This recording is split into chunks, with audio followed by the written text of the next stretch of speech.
There's no feeling more intense than starting over. If you deleted your homework the day before it was due, as I have, or if you left your wallet at home and you have to go back after spending an hour in the commute. If you won some money at the casino and then put all your winnings on red but it came up black. If you got your best shirt dry cleaned before a wedding and then immediately dropped food on it. If you won an argument with a friend and then later discovered that they just returned to their original view. Starting over is harder than starting up.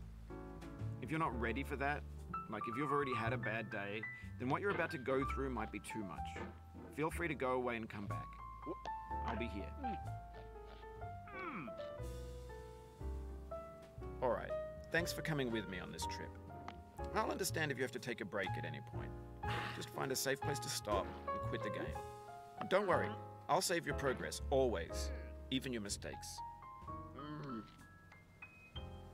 This game is a homage to a free game that came out in 2002, titled Sexy Hiking. The author of that game was Jazuo, a mysterious Czech designer who was known at the time as the father of B games.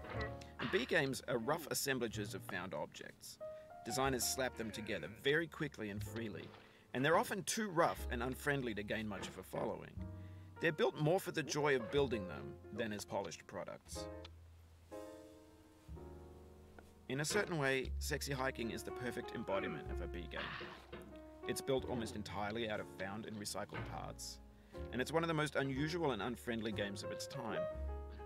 In it, your task is simply to drag yourself up a mountain with a hammer. And that act of climbing, in the digital world or in real life, has certain essential properties that give the game its flavor.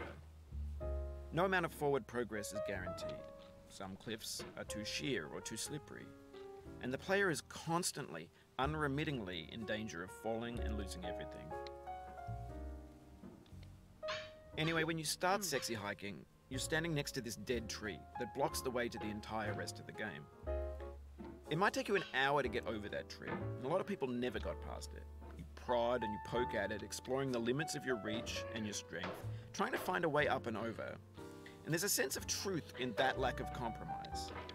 Most obstacles in video game worlds are fake. You can be completely confident in your ability to get through them once you have the correct method or the correct equipment or just by spending enough time. In that sense, every pixelated obstacle in sexy hiking is real. The obstacles in sexy hiking are unyielding, and that makes the game uniquely frustrating. But I'm not sure Jazzuo intended to make a frustrating game. The frustration is just essential to the act of climbing, and it's authentic to the process of building a game about climbing. A funny thing happened to me as I was building this mountain. I'd have an idea for a new obstacle, and I'd build it, test it, and it would usually turn out to be unreasonably hard. But I couldn't bring myself to make it easier. It already felt like my inability to get past the new obstacle was my fault as a player rather than as a builder. Imaginary mountains build themselves from our efforts to climb them, and it's our repeated attempts to reach the summit that turns those mountains into something real. When you're building a video game world, you're building with ideas, and that can be like working with quickset cement. You mold your ideas into a certain shape that can be played with, and in the process of playing with them, they begin to harden and set until they're immutable, like rock. And at that point, you can't change the world. Not without breaking it into pieces and starting fresh with new ideas. For years now, people have been predicting that games would soon be made out of prefabricated objects, bought in a store and assembled into a world. And for the most part, that hasn't happened, because the objects in the stores are trash. I don't mean they look bad or that they're badly made, although a lot of them are. I mean they're trash in the way that food becomes trash as soon as you put it in the sink.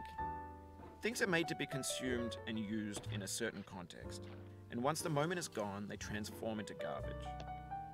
In the context of technology, those moments pass by in seconds.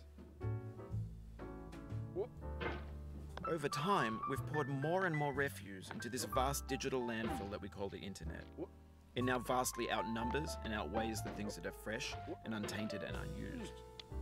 When everything around us is cultural trash, trash becomes the new medium, the lingua franca of the digital age. And you can build culture out of trash, but only trash culture. B games, B movies, B music, B philosophy. Maybe this is what digital culture is. A monstrous mountain of trash, the ash heap of creativity's fountain. A landfill with everything we ever thought of in it. Grand, infinite, and unsorted. There's 3D models of breakfast, Gen X's fanfic novels, scan magazines, green screen Shia LaBeouf, banned snuff scenes on LiveLeak.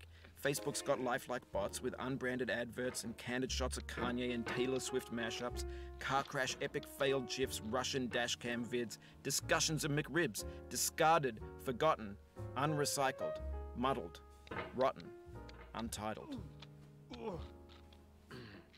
Everything's fresh for about 6 seconds, until some newer thing beckons, and we hit refresh. And there's years of persevering, disappearing into the pile, out of style, out of sight. In this context, it's tempting to make friendly content that's gentle, that lets you churn through it but not earn it. Why make something demanding if it just gets piled up in the landfill, filed in with the bland things?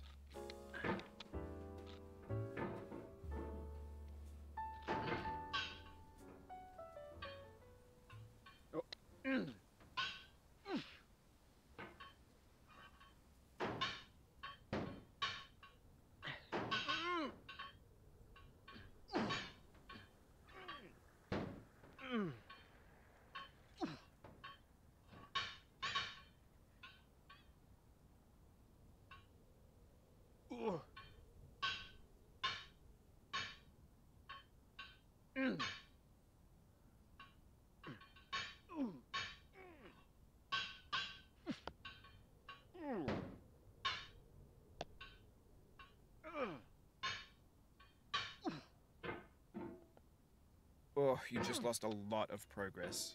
That's a deep frustration, a real punch in the gut.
Oof, sorry about that.